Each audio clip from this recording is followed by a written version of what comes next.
Résultat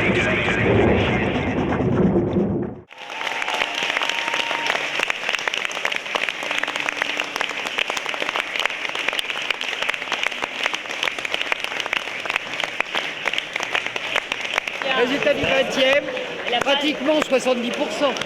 Pratiquement on y est, 70%.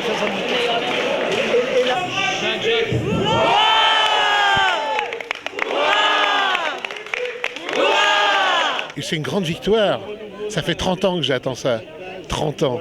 30... Eh oui, t'imagines. De boire des coups en plus. D'abord, ça permet de boire des coups, c'est sympa.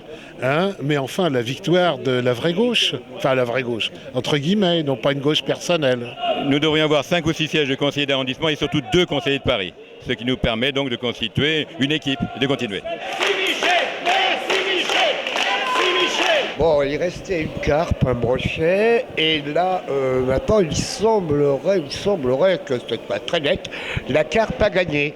Fallait appâter au blé. Je voulais déjà, en premier lieu, vous dire que ce n'est pas une victoire personnelle, mais justement une victoire collective, c'est-à-dire le contraire d'une aventure solitaire.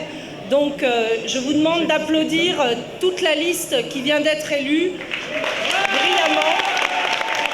C'est son esprit de revanche que j'assumerai dorénavant. Mais je travaillerai pour faire avancer les projets avec un esprit non pas de revanche, mais au contraire de reconquête. Qu'est-ce que tu penses des résultats, toi? J'espère que t'as pas sifflé Charzin quand même.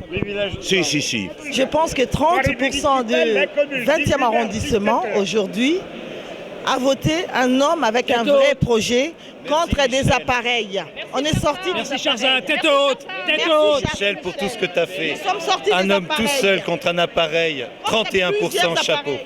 Bravo monsieur le maire, bravo. Il critique les appareils, il a été pendant 25 ans responsable des appareils. Mais il faut bien une résistance quelque part.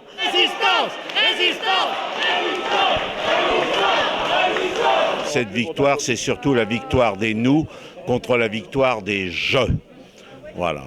Ne soyons pas trop régionalistes. Pensons au succès sur le plan national. C'est quand même quelque chose ce qui se passe ce soir. C'est un événement. Là-haut, au gouvernement, ils ne veulent pas l'entendre. Mais il semblerait qu'il y a quelque chose qui a vachement bougé ce soir.